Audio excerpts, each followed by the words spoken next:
Untuk kalian yang belum punya rumah dan berniat beli rumah, jangan.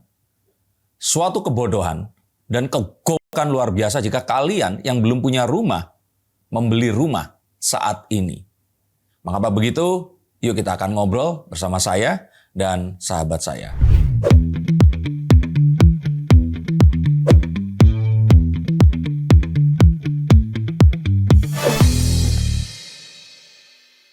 Halo Sainsikers, kembali berjumpa bersama saya Denny Darko. Tidak ada yang namanya misteri, yang ada adalah tanda-tanda yang kita semua coba untuk mengerti. Seperti kalian lihat, saya bersama lagi dengan sahabat saya.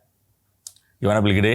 Dahsyat luar biasa. Mas Darko gimana kabarnya? Ini pakai kemeja, katanya baru laporan akhir tahun dan ini ya, awal tahun nanti akan seperti apa ya di Eskotel ya? Betul. Jadi makin lama makin seru. Nah, ini kayaknya saatnya saya membongkar. Oke. Sesuatu yang harusnya saya kasih tahu sejak 1,5 tahun yang lalu. Ya. Nah, jadi 1,5 tahun hingga 2 tahun yang lalu saya baru mempelajari kalau ternyata kalau belum punya rumah, terus membeli rumah untuk ditempati pertama kali, itu sebuah kebodohan. Nah, ini nggak ada tanda bintang, nggak ada apa ya. Ya, tapi bentar, tetap ada tanda bintang. Kalau orangnya kaya raya nggak apa-apa. Tapi kalau orang masih nonton podcast saya, dipastikan orang kaya yang punya masalah, atau kalau nggak, ya belum kaya yang mereka inginkan. Ya. Nah, kenapa kok seperti itu? Kenapa memiliki rumah pertama kali itu adalah satu kesalahan yang luar biasa? Karena saya mengalaminya. Saya dulu itu punya 4 rumah beli. Oke. Semuanya disita bank. Hilang. Oke. Karena pandemi, saya nggak bisa cari nafkah. Ya. Bisnis yang lain pun saya tutup. Akhirnya, ya sudah. Cicilannya berhenti. Ya, seperti seharusnya Ya. disita oleh bank. Padahal Mas Darko kan orang kaya ya pada waktu itu. Iya, betul.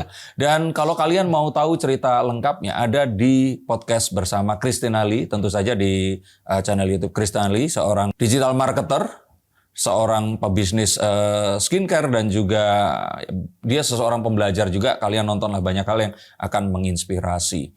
Nah, tapi saya tuh kenapa baru sadarnya saat itu beli itu karena saya dulu memang meniru apa yang dilakukan ibu saya. Almarhumah ibu saya itu punya 3 koper isinya sertifikat rumah. Oke. Dan di tahun itu mungkin membeli tanah itu adalah satu langkah yang tepat ya. Ya. Dan kalau saya pikir sekarang pun masih sama, tetapi ya saya saat itu harusnya kalau memang mau melakukan hal yang sama harus memiliki uang dingin dalam jumlah yang besar, karena cicilan itu kan juga harus tetap dibayarkan. Betul. Dan saya tetap merasa bahwa, oh ya, kenapa pengetahuan ini saya nggak dapat? Banyak orang-orang di luar sana yang mereka ini smart, mereka ini cerdas. Mereka tidak menjadikan rumah sebagai pilihan aset pertama mereka. Oke. Nah, kalau kedua yang berikutnya mungkin boleh ya. Tapi mereka biasanya itu membeli sesuatu yang bisa disewakan dan menghasilkan uang. Betul. Kalau kita ternyata membeli ruko atau apartemen, terus kemudian disewakan selama tahunan dan sebagainya, ya itu sudah selesai ya. Kita tinggal terima hasilnya ya. Nah, biasanya nanti hasilnya itu dipakai untuk menyicil rumah yang sebenarnya. Betul. Tapi di sini kita mau obrolin sesuatu yang katanya itu kalau disewakan harian, ya bukan ruko ya, maksudnya apartemen, rumah atau kamar ya. Ya. Jadi seperti hotel, itu mendatangkan keuntungan hingga bahkan 2 kali lipat minimal. Coba dijelaskan. Oke, jadi gini, itu tadi ada banyak informasinya. Coba saya mau bahas satu persatu, jadi supaya para penonton Science Seeker mungkin mendapatkan pemahaman yang utuh. Gitu kan. Jadi tadi Mas Darko mengatakan bahwa kalau orang yang cerdas secara finansial, pasti mereka tidak akan beli rumah tempat tinggal. Jadi kata sebagai aset pertama, rumah tempat tinggal. Gitu oh iya, sebagai aset pertama ya. Betul. Karena gini, kita harus paham bahwa tempat tinggal kita itu adalah kewajiban, bukan aset. Kenapa? Karena rumah tempat tinggal tidak bikin kita kaya.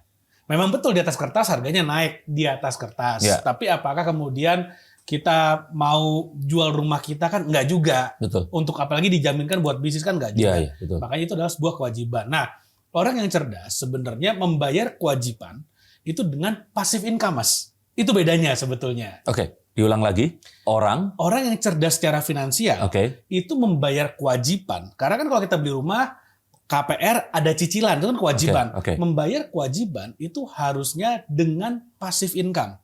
Passive income itu dihasilkan dari aset seperti itu. Oke, sebentar satu-satu ya. Oke. Saya nggak berusaha untuk memotong, tapi orang yang cerdas finansial itu berarti belum tentu orang yang kaya raya itu cerdas finansial. Loh, justru orang jadi kaya karena dia cerdas finansial dulu. Oke. Jadi cerdas finansial baru bisa kaya. Oke, berarti kalau misalkan ada yang nonton di sini, ini kontennya tentang orang-orang yang punya duit terus pengen beli rumah atau penginapan. Bukan ya. Ini malah orang yang nggak punya duit. Biar punya duit mereka harus cerdas finansial. Nah, jadi dari sana dulu mulainya. Oke. Jadi bukan artinya kita anti beli rumah, nggak juga. Ya. Beli rumah silakan selama passive income-nya udah bisa menutupi cost atau biaya dari memiliki rumah itu. Betul, Karena rumah adalah konsumtif. Itu dulu harus Ya. dipahami. Lalu kemudian ketika kita berinvestasi di properti, jadi kan kita memperlakukan properti sebagai sebuah aset. Jadi aset itu adalah gampang ini. Saya punya properti, propertinya bikin saya makin kaya. Ya. Nah, makanya tadi Mas Darko mengatakan, gimana kalau properti dipekerjakan, Ya. entah dalam bentuk ruko atau dalam bentuk rumah. Nah, sekarang kita persempit konteksnya adalah kita dalam bentuk rumah tempat tinggal, Oke. yang disewakan harian. Nah, Baik. apakah kemudian harian lebih menguntungkan daripada sewa bulanan atau tahunan? Analoginya gini, saya jual beras 1 karung dibandingkan dengan saya jual beras per 1 saset, kira-kira mahalan mana? 1 Ya. saset. Ya, ya. Artinya semakin diketeng, semakin kecil, Ya. makin menguntungkan. Sama properti juga begitu. Properti, kalau misalnya saya beli rumah, saya sewakan, jadi aset kan, saya sewakan tahunan, mungkin itu bersaing dengan bunga deposito. Mungkin sekitar 2%, 3% per tahun. Itu udah bagus tuh. Oke. Kalau kemudian saya jadiin kontrakan bulanan, mungkin sekitar 5-6%, ya bersaing dengan inflasi. Oke, saya stop di sini Oke. dulu lagi. Ini orang yang nonton dari seluruh Indonesia, mereka berpikir, wah, saya ini daerah Palopo gitu. Oke. Orang itu jarang ke sini untuk ya mereka berbisnis ataupun kalau mereka ini misalkan kerja itu ya udah orang sekitar sini aja beli, nggak ada orang dari luar kota nginep di sini dan sebagainya. Nah, apakah terus kemudian konten ini untuk semuanya? Karena kan ada orang dari daerah atau daerah-daerah saya Tulungagung. Oke. Wah, mungkin Tulungagungnya bukan kota, Tulungagung ada daerah agak di gunung namanya Kalidawir beli. Nah, di situ itu orang kan mikir, waduh saya mau investasi tapi kan masa iya saya bikin kos-kosan di rumah saya kan nggak akan seramai kalau di Jakarta. Betul. Nah, untuk itu Beli katanya punya teman yang bisa crowdfunding. Betul. Ya, yang artinya memiliki sebuah usaha atau bisnis itu bisa dilakukan bersama-sama juga ya. Betul, betul. Dan kepemilikan itu saat ini kan nggak harus orangnya ada di kota itu untuk memiliki bisnis di kota yang sama ya. Betul banget. Oke, ini untuk menegaskan adalah kalau kalian mau check out atau nggak nyelesain nonton konten ini, kalian akan rugi banget. Ya. Bukan karena AdSense, karena saya yakin ini akan lebih kecil dibandingkan saya membahas anaknya Rizky Bilar dan Leslie yang baru lahir. Nah, tapi ini untuk kalian semua. Betul. Ini adalah sebuah perjalanan hidup saya yang membuat saya kemarin bangkrut dan sekarang saya melek dan ayo sama-sama kita pelajari ini bersama. Kira-kira begitu Beli. Ya, Karena agar mereka ini, udah kalau ini Beli pakaiannya keren, hidupnya di Jakarta, ya wajar punya penginapan seperti itu, ya. Oke, Beli lanjut. Jadi gini, lanjutin yang tadi ya. Oke. Jadi kalau kita bicara sekarang, saya punya rumah disewakan tahunan, bulanan. Lalu kemudian kalau mau yang lebih gede lagi income bagaimana? Ya. Ya saya sewain tapi harian. Hmm. Jadi kalau misalnya saya punya rumah, saya sewakan rumahnya harian, itu namanya villa. Oke. Itu kita betul. sebut sebagai villa. Bentuknya rumah. Bentuknya rumah, yang disewakan pun satu gelondong rumah. Ya, Nah, jadi maaf, rumah itu artinya ada kamar, ada dapur, lengkap. ada kebutuhan untuk di dalam rumah ya. Betul. Oke. Nah, kalau mau yang lebih cuan lagi gimana? Kita keteng lagi, jadi lebih kecil lagi nih hitungannya. Gimana caranya? Disewakannya per kamar. Oh. Kalau satu rumah disewakan per kamar per bulan itu namanya kos-kosan. Iya. Kalau satu bangunan ada kamarnya banyak, disewakannya per kamar per hari namanya hotel. Ah. Nah, makanya kalau kita bicara dalam dunia investasi properti, hotel itu kalau saya bisa ngomong kastanya paling tinggi. Kayak gitu. Paling keteng, makanya paling tinggi. Betul, udah harian per kamar pula kayak gitu. Nah, itu makanya kastanya paling tinggi. Oke. Nah, makanya kenapa para pengusaha yang bisnis udah jalan atau dokter yang prakteknya bagus, notaris dan segala macamnya, mereka kalau investasi properti pasti pengennya at the end of the day pengen punya hotel. Kayak gitu. Karena memang hotel itu yang kastanya paling tinggi lah. Oke, Di antara itu tadi investasi properti. kita lihat orang-orang yang memang kalau orang bilang itu sekolahan dan sekolahnya lumayan tinggi ya. Ya. Pengacara, Betul. apa tadi? Dokter, notaris pilot misalnya seperti Betul. itu. Nah, inilah mengapa artinya kalaupun kita berpikir, iya mas saya nggak sempat kuliah, terus nggak sempat sekolah tinggi, ya sudah nggak apa-apa. Tapi pola pikir kita harus seperti orang-orang seperti ini. Karena begini, Bli, banyak orang-orang yang konsultasi kartu tarot pada saya. Ya. Dan ini malah di luar dugaan teman-teman ini adalah teman-teman yang kalau kita bilang itu buruh migran Indonesia dari luar negeri. Oke. Nah, mereka ini itu kan pendapatannya ada. Ya. Besar ya dibandingkan kalau dia bekerja di Indonesia. Dan mereka bingung, mas, saya tuh mendingan asetnya dikelolakan jadi apa seperti itu. Ya. Nah, untuk teman-teman yang seperti mereka ini, yang memiliki penghasilan dan penghasilannya ditabung, mereka sekarang itu sudah pada cerdas finansial bahwa kalau ditaruh di bank aja, itu nilainya akan turun. Ya. Hasil kerja keras mereka ini akan bisa-bisa menguap. Betul. Dan juga menghindari agar nggak didatangi sama saudara terus dipinjam uangnya. Nah, akan lebih baik jadi investasikan. Betul. Nah, tapi investasi itu kan ya kayak tadi ya, dibilang ada macam-macam. Makanya saya juga sering sarankan untuk, ya kalau misalnya kita hidup di Jakarta ya, orang-orang Betawi-Betawi ini kebanyakan kan mereka itu, Ayu Ting Ting deh. Itu kan mereka tahu kalau Ayu ini punya banyak kontrakan gitu. Ya. Mereka selalu bilang kayak, punya berapa pintu? Nah, kayak begitu. Itu berarti hampir sama tapi itu dikontrakan ya. Kalau itu bisa dijadikan hotel, kastanya bisa itu tadi ya penyewaannya. Betul. Jadi gini, mungkin habis podcast ini kita ngobrol sama Ayu Ting Ting boleh juga. Jadi gini, kenapa orang-orang tertarik dengan punya properti dikontrakin? Kontrakin dalam konteks tahunan atau bulanan ya. Karena mengelolanya paling gampang. Ya. Jadi saya punya rumah atau saya punya tanah, saya kontrakin tahunan, saya kontrakin 10 tahun itu paling gampang. Ya. Tapi income-nya paling kecil dibandingkan kalau kemudian saya punya satu bangunan, kamarnya banyak, saya sewain harian per kamar. Sewain harian per kamar, income-nya paling gede. Oke. Tapi ngelolanya paling susah. Dan resikonya juga mungkin lebih besar ya. Betul, jadi yang namanya operasional semuanya itu paling kompleks. Betul. Tapi di balik itu ya reward-nya lebih besar. income-nya paling besar. Ya. Seperti itu. Oke. Dan kita tahu bahwa bisnis penginapan ini, Bli, Ya. itu mungkin termasuk dalam bisnis yang paling tua ya. Ya saya rasa dari zaman. Iya, orang itu kan bepergian. Betul. Bahkan ada yang bilang kalau di Islam itu ada namanya bulan Safar, Bli. Oke. Itu bulan di mana orang-orang itu pergi keluar tempat tinggal mereka untuk berniaga. Betul. Nah, mereka kan nggak mungkin di perjalanan ini tidur di pinggir jalan atau di itu kan. Mereka pasti akan menginap di sebuah tempat. Ya. Apalagi kalau mereka nggak punya kerabat, ya mereka menginap di tempat yang mereka bisa sewa. Betul. Seperti itu. Jadi ini sebenarnya adalah sebuah informasi.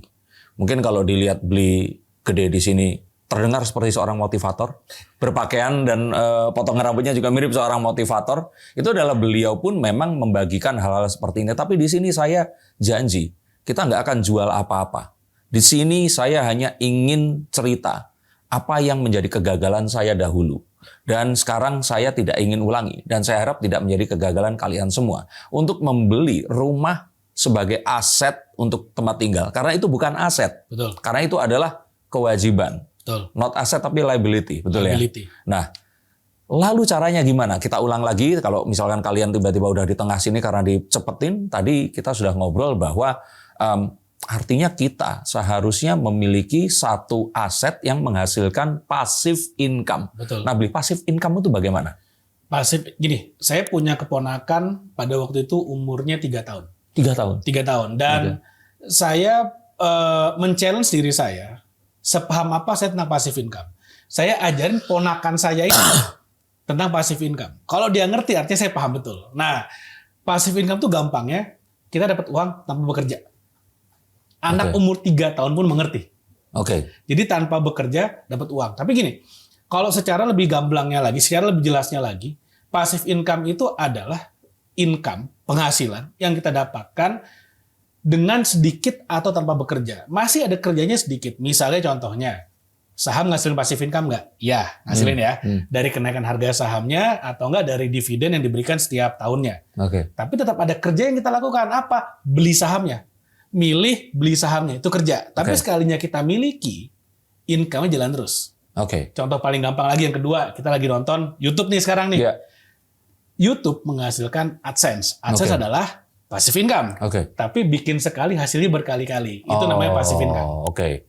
Kalau di Muslim mungkin karena banyak yang Muslim ya di Indonesia, mungkin juga di podcast ini ada namanya itu amal jariah. Amal jariah. Jadi kita itu melakukan sekali, Ya.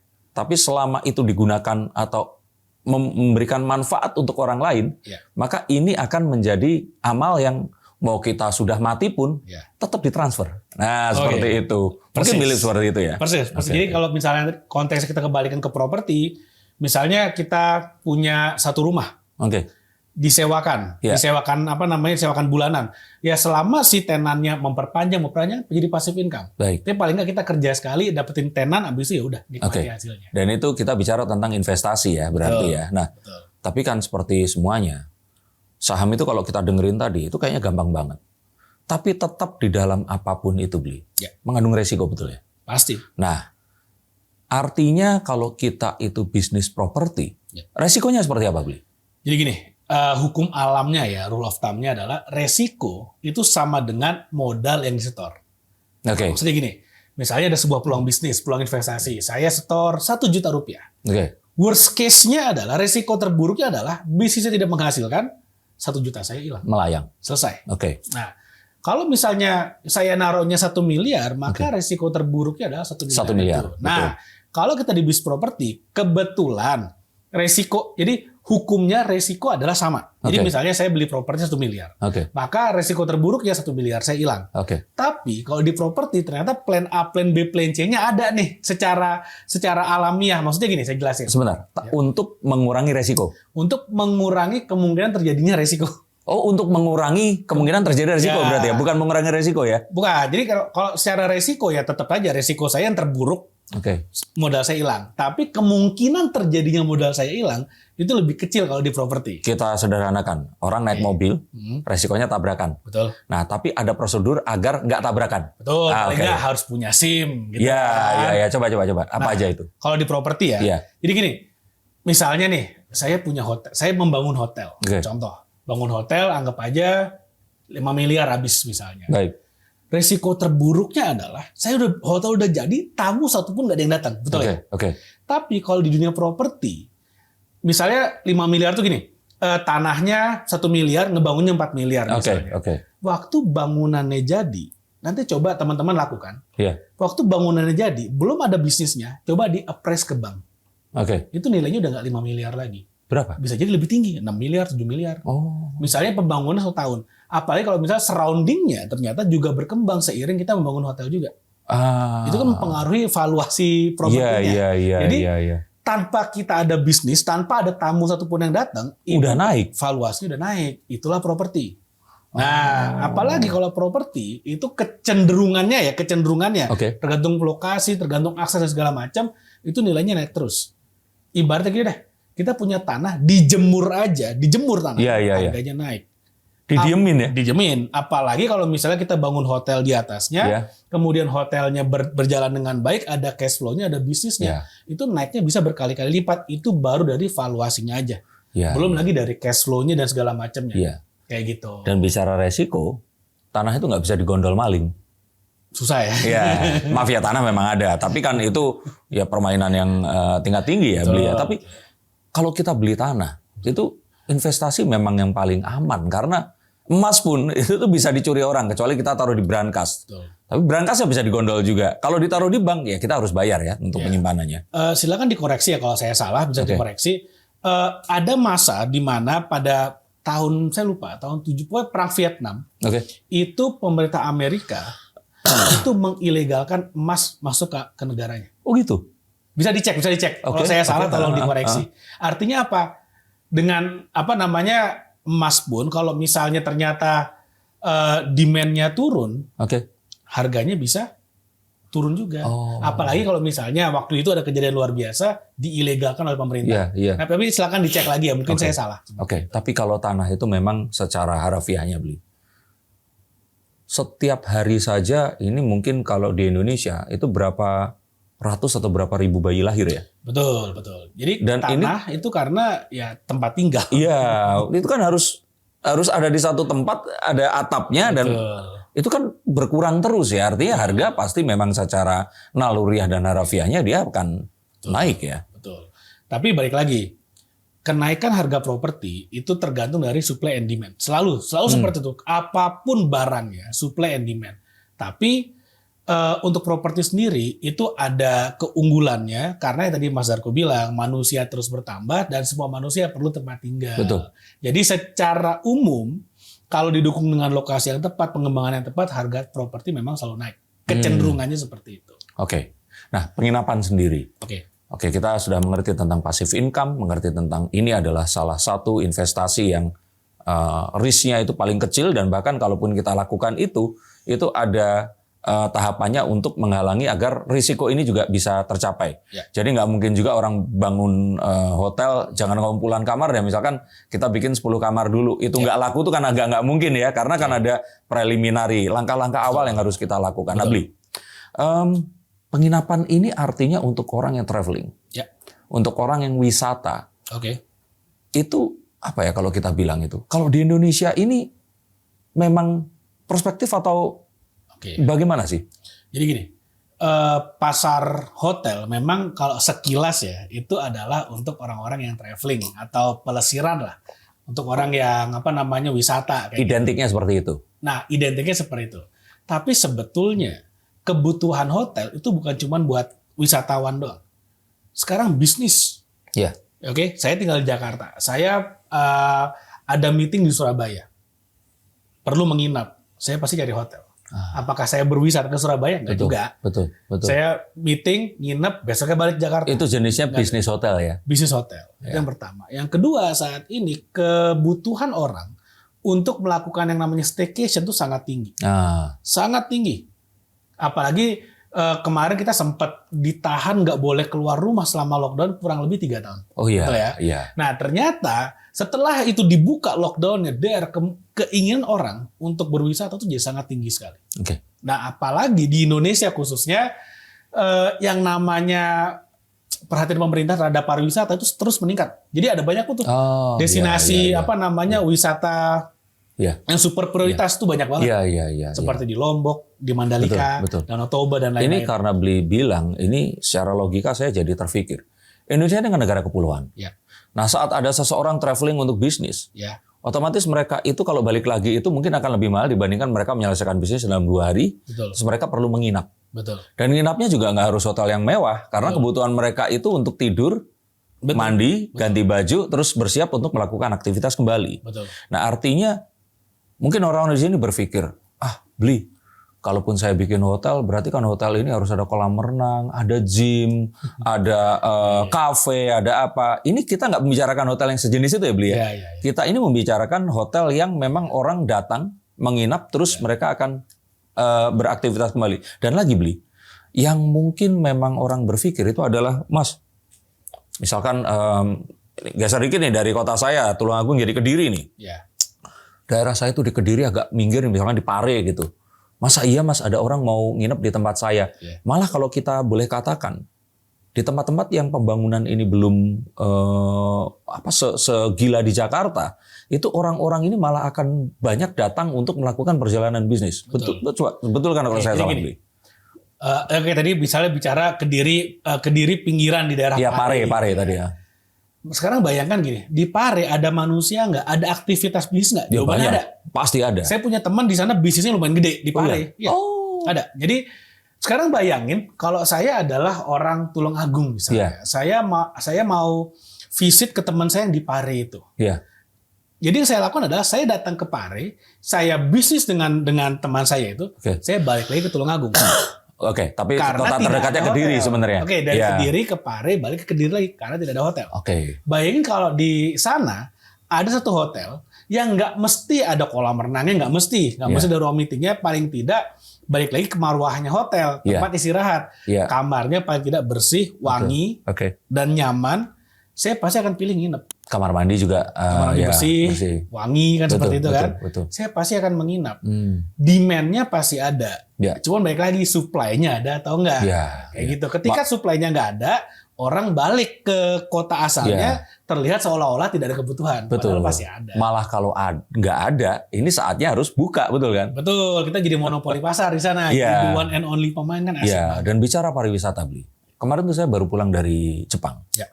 Dan mengapa saya memilih ke Jepang di winter time? Itu adalah karena itu at the lowest price. Ya. Paling murah, Bli. Oke. Karena kalau perginya itu di bulan akhir Maret, April, kemarin kami ke Disney Sea. Oke. Itu tuh ya rame, tapi ramenya itu masih enak gitu. Oke. Ya, karena kalau saya kemarin diceritain teman saya yang pergi di bulan April, Mei terutama, itu benar-benar kayak Nggak bisa wah, ngapain. kayak cendol, Bli. Ya masih bisa, tapi nggak nyaman. Antrian tentu saja lebih panjang. Nah, itu mengapa? Karena musim. Oke. Orang-orang menunggu musim semi dan musim panas. Betul. Musim gugur mereka mungkin bisa sedikit. Musim panas yang panas di puncak mereka kepanasan juga. Jadi ini yang mereka hindari sehingga mereka berwisata itu di musim-musim tertentu. Tapi kalau di Indonesia, Bli, matahari itu bersinar sepanjang tahun dan orang-orang dari negara manapun merasakan di Indonesia itu tuh nyaman. Betul. Iya, jadi kalau saya katakan bahwa bisnis pariwisata ini akan bergeliat, itu saya bilang bahkan Indonesia ini marwahnya tuh memang bisnis pariwisata, Bli. Betul. Bagaimana menurut pendapat Bli Gede? Alamnya sangat mendukung. Alamnya sangat mendukung. Jadi selain memang dari sisi cuaca, musim sangat mendukung, dan juga banyak sekali bentang-bentang alam di Indonesia yang negara lain nggak punya. Nggak cuman Bali loh ya. Nggak cuma Bali. Kita bicara, wah ada banyak sekali loh. Itu tuh. Danau yang sangat indah sekali yang namanya Danau Toba misalnya, Raja Ampat misalnya. Bli, jangan itu deh. Di Tulungagung itu banyak tempat indah-indah. Betul. Bahkan kalau kita misalkan pergi kemarin aja ke Kalimantan, itu aja banyak tempat juga yang sangat indah. Jadi kalau saya katakan, ya masih banyak yang belum terolah. Tapi kita di sini nggak bicara pariwisata. Ya. Tapi artinya orang kalau mau ke sana, mereka kan mau sepanjang hari itu menikmati ya. Betul. Nah, mereka kan nggak pengen balik di hari itu juga. Betul. Berarti kan mereka butuh penginapan. Saya kemarin baru datang dari Kuningan, Jawa Barat. Ya. Oh, itu tempat wisatanya banyak sekali. Tempat wisatanya banyak. Artinya apa? Kebutuhan akan penginapan masih sangat meningkat juga. Ya. Seperti itu. Apalagi kan kita mengingat bahwa sekarang ini sejak adanya kalau kita bilang COVID ini, tadi Bli sudah sampaikan tentang orang-orang yang terus kemudian udah dikurung selama 3,5 tahun, pengen bepergian. Ya. Pun juga sekarang ini, Bli, ternyata ada sebuah perubahan di mana mengambil jalan tengah. Antara kalau dulu work from home, terus kemudian ada from office. Sekarang ini tuh karena internet dan sebuah kebudayaan bahwa kita bisa meeting menggunakan Zoom. Banyak anak-anak, terutama milenial dan Gen Z ini, Bli, itu memilih untuk bekerjanya remote. Mereka itu mungkin kalau punya duit, uangnya diinvestasikan, mereka itu pindah-pindah tinggal dari satu tempat ke tempat lain. Dan mereka itu ingin merasakan, mereka nggak pergi ke tempat destinasi yang ke Kuta Bali atau ke Raja Ampat, nggak. Kadang mereka itu pengen di Bantul, di Jogja. Mereka sewa hotel yang sederhana, terus atau penginapan sederhana, tapi mereka selama misalkan sebulan di situ, mereka mencoba tuh kafe-kafe, tempat wisata, bikin konten, udah dapat duit, pekerjaan mereka bisa remote, dan mereka ini juga anak-anak yang ya kalau kita dulu kan mungkin dibesarkan dengan sukses itu standarnya adalah kemewahan. Nah kalau mereka ini tadi Bli, yang penting tempatnya itu bersih, mereka nyaman, wifi juga kenceng, nah mereka pasti akan nyaman di situ. Betul. Jadi yang dicari sebetulnya adalah experience. Experience. Betul. Dan balik lagi, sekarang tuh ada yang namanya WFA, work from anywhere. Nah, atau enggak itu yang saya maksud tadi. Work from hotel. Jadi yang penting kalau misalnya kita sebagai seorang pemain properti dalam konteksnya adalah pemilik hotel, ya pastikan kita bisa memenuhi kebutuhan itu. Sebetulnya itu bukan kebutuhan yang ribet dan rumit kok. Itu simpel aja. Misalnya buat orang supaya bisa kerja perlu apa sih? Wifi yang kenceng, that's it. Sesimpel itu. Lalu kemudian biar orang bisa mendapatkan pengalaman yang baik perlu apa sih? Kamar harus bersih, harus wangi. Lalu kemudian supaya nginep di hotel nih, kan dari pagi sampai malam keliling-keliling tuh, nyobain kafe, segala macem kan. Pulang-pulang pengennya bisa istirahat dengan nyaman, pengen melepas penat. kamar mandinya yang bersih, yang wangi, ada air panasnya. Itu kan sebenarnya standar sih sekali. Tapi selama itu bisa diberikan dengan baik, pasti jalan kok penginapannya. Dan kita ini bicarakan penginapan yang harganya nggak sampai 0,5 juta ya. Ini pasti akan di bawahnya. Bahkan ya kita sesuaikan dengan ya di sekitar situ hotel itu harganya berapa seperti itu. Tapi kembali dari ini semua bahwa saat kita memiliki uang, memang sebaiknya kita kalau bisa itu menggunakannya untuk berbisnis di bidang properti, betul ya? Ya saham dan sebagainya itu bagus, tapi bukan keahlian kami dan kita share sesuatu yang kita lakukan seperti itu. Mungkin kalau saham bisa mengikuti Benix, ada di sana. Nah, tapi kalau yang seperti ini, kalau kita pikir sebuah aset properti. Tapi kalau memang mau lebih menguntungkan, jangan dikontrakkan, tapi diketeng untuk harian. Dan kalau ternyata memang itu menjadi pilihan, nah mungkin kita nanti akan bisa ngobrol karena di sini sebenarnya saya ingin mengajak siapapun yang menonton untuk yuk kita join di sebuah komunitas, di mana kita di situ bisa ngobrol. Saya ingin belajar. Mungkin teman-teman di sini pun ada yang mereka ini secara nggak sengaja sudah melakukan itu, punya kontrakan atau punya penginapan atau apa. Nah, kita tahu bahwa pengetahuan yang terbaik adalah sharing dari pengalaman orang lain. Nah, di sini kita nggak ingin mengarahkan mana yang baik, mana yang benar, tapi ini pun satu hal yang kita akan pelajari dan kita akan coba lakukan bersama-sama. Di sini juga kita akan mengabarkan bahwa saya dan Beli Gede ini karena banyak sekali orang yang bertanya, kita berencana untuk menulis buku ya, Beli ya? Oke, nanti harapannya sih buku itu bisa dibagikan secara free. Tapi nanti kita akan lihat berikutnya akan seperti apa. Semoga nanti di bulan Ramadan kita sudah bisa membagikan atau sharing apa yang kita anggap dan kita rasa ini adalah sesuatu yang ingin kita lakukan. Dan sebaiknya juga kalau kalian memiliki problem yang sama seperti kami, yuk kita lakukan bersama-sama. Jadi mungkin sedikit preview tentang bukunya. Jadi ini ada buku tentang properti. Lebih tepatnya lagi adalah tentang bisnis perhotelan yang saya dan Mas Darko sudah lakukan selama bertahun-tahun. Dan di buku ini bedanya adalah akan ada banyak sekali real case. Jadi studi kasus bagaimana seseorang yang memiliki bisnis properti itu justru malah bisa sangat menguntungkan asal dikelola dengan baik seperti itu. Oke, saya mungkin agak melanggar sedikit tadi janji nggak jualan, tapi ini bukan jualan karena saya ingin membagikan sebuah. Ini harusnya di awal tadi ya Beli, tapi kita kelupaan, tapi nggak apa-apa. Kenapa kok saya kemarin akhirnya tertarik dan menerima ajakan Beli Gede? Bukan karena kami alma mater sama di ITB, bukan, tapi karena Beli Gede ini saat sebelum pandemi, dia ini nekat. Beliau bukan seorang hotelier, bersama dengan partnernya membuat sebuah hotel di Canggu di Bali. Canggu itu tempat apa? Silahkan dicari tahu. Ini tempat yang paling bergeliat di Bali Selatan dan bule-bule itu semuanya yang tinggal dalam waktu yang lama, mereka itu memilih itu sebagai tempat tinggal mereka. Nah, kemudian tiba pandemi. Semua orang saat itu di Bali itu bahkan tidak hanya tutup, tapi menjual hotel mereka. Tapi hotel ini itu nekat buka. Dan full occupy. Dan terus kemudian bahkan tidak hanya itu. Ini kan dibangun juga atas banyak investor ya. Bagi dividen. Betul. Coba langsung dari pelakunya. Jadi gini, mungkin kalau misalnya dari awal tadi teman-teman berpikir ya, para science seeker berpikir, ini mah omongan buat orang kaya doang. Nah, di sana saya buktikan sebetulnya. Jadi pada saat saya membangun 4 hotel di Canggu. Jadi bukan satu ya, ada 4 hotel di Canggu. Saya lupa 4-nya. Itu bisa dibilang kita MBA. MBA itu artinya modal bacot aja. Jadi benar-benar nggak pakai modal. Kenapa ya? Karena kita melakukan yang namanya fundraising. Kita mencari dana dari investor. Jadi bisa nggak tanpa modal ya? Bisa pakai modal orang lain kan seperti itu. Kita melakukan fundraising, kita cari investor. Nah, sebenarnya bukan karena kita nekat pandemi lalu kemudian buka hotel, tapi dibalik kita buka hotel nggak dan tahu mau ada pandemi.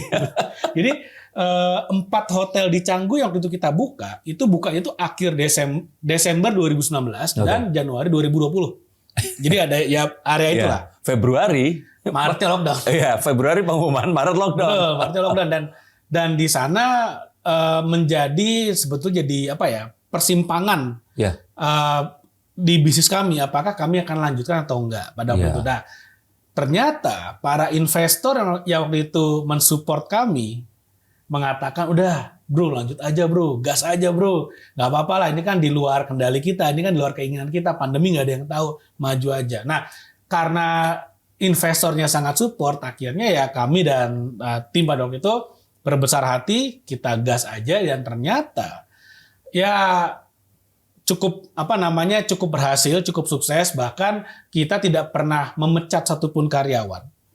Bahkan pada waktu itu okupansi juga cukup tinggi, dan setiap bulan ya untungnya, bersyukurnya kita tetap bisa membagikan dividen kepada para investor. Meskipun ya siprit ya, dikit banget, tapi paling tidak kita tetap profitable, tidak ada karyawan yang dipecat, dirumahkan, dan tidak ada hotel yang tutup. Masa pandemi. Itu masa pandemi Bisnis banget. Hospitality saat orang jual-jual hotel. Betul. Kayak gitu ya. Untungnya seperti itu. Dan akhirnya itu yang membuat saya 1,5 tahun, ya mungkin hampir 2 tahun yang lalu ya, tertarik dan bergabung dengan Eskotel ini. Nah, total berarti kita itu sudah memanage berapa hotel, Bli? Jadi kalau dalam grup Eskotel itu kita kan mengelola hotel, villa, dan apartemen. Baik. Nah, kalau untuk the whole group itu ada sekitar saat ini 40-an lebih. 40 properti. brand ya? 40 properti. 40 Jadi properti. ada 17 itu adalah hotel, 23-nya itu gabungan villa dan apartemen. Jadi 40 itu di satu hotel itu bisa 20 kamar hingga 40 kamar ya? Yang paling besar 80 kamar. 80 kamar. Ya. Berarti itu bukan 17 ya? Di salah satu 17 ini ada yang 80 kamar itu tadi. Dan saat ini kita juga lagi membangun 100 kamar di daerah Tangsel. Lalu kemudian ada 70 kamar di Bogor. Dan 76 unit villa di Bogor juga.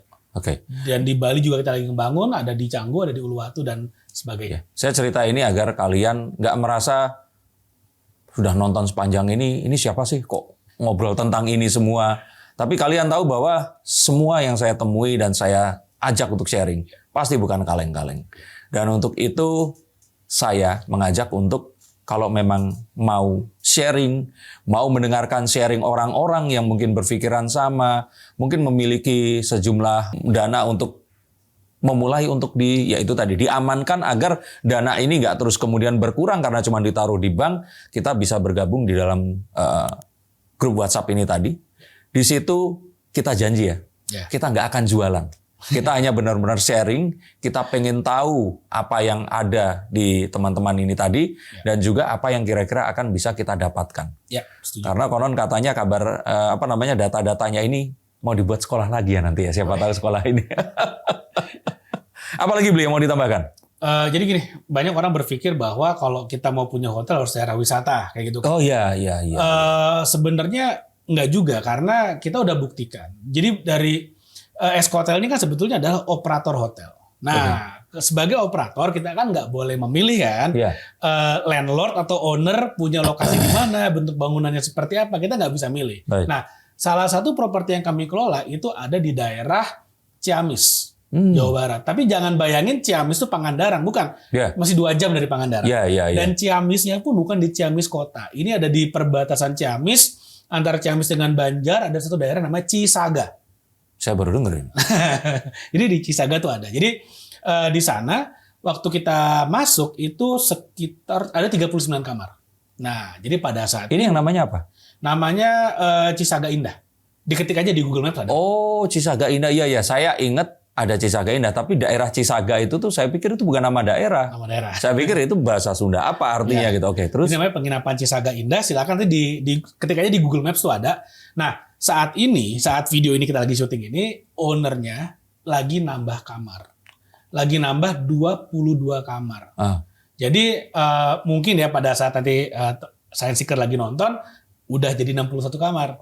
Nah, kenapa kok ownernya sampai nambah 22 kamar? Karena ternyata di bawah pengelolaan Eskotel, tamunya banyak banget, bahkan sering banget nolakin tamu karena saking penuhnya, akhirnya ownernya memutuskan nambah kamar lagi. Nah, itulah contoh bisnis properti yang kalau dikelola secara profesional dan secara tepat, itu bisa menjadi peluang yang sangat luar biasa banget. Meskipun ada di dalam tanda petik ya, di antah berantah lah. Maksudnya bukan di daerah wisata. Iya, Dan iya, bukan di kota besar, bukan daerah padat penduduk. Bukan Ciamis, bukan Pangandaran. Bukan. Iya. Perbatasan Ciamis sama Cisaga. Oke. Kayak gitu. Jadi kalau ditanya, ngapain bikin hotel di sana? Marketnya ada sebetulnya. Jadi sebenarnya kita nggak boleh berkecil hati. Ya. Siapa tahu di daerah kita ternyata marketnya ada. Betul. Atau ternyata memang ada sebuah pengembangan dari pemerintah yang ternyata mengharuskan ya ada sebuah project yang akan dilakukan di situ, atau itu jadi perlintasan ya beli ya. Betul. Kayak tadi kan perbatasan. Betul. Makanya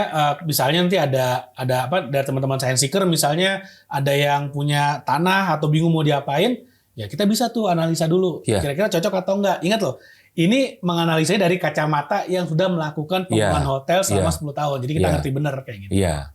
Jadi untungnya ketemu kita semua ini sudah di fase ini. Ya. Sudah nggak MBA. Modal bacot aja. Ya, sekarang benar-benar pengalaman yang berbicara. Tapi kalau kalian itu tadi mau ngobrol silahkan, atau mau nulis komentar di sini silahkan. Kita pasti akan coba untuk dengarkan, kita sharing, kita akan coba belajar bersama. Terima kasih untuk kalian semua yang sudah menonton ini. Terima kasih Beli Gede juga. Ini akan ada di antara banyak sekali episode karena pengen banget sharing tentang ini, dan agar ya ini kan sebenarnya satu bisnis yang simple, mudah untuk dilakukan, dan kalau ternyata dianggap itu nggak terlalu mudah, kita akan siap untuk bantu juga. Siap. Sampai jumpa di konten yang berikutnya. Salam untuk keluarga kalian dan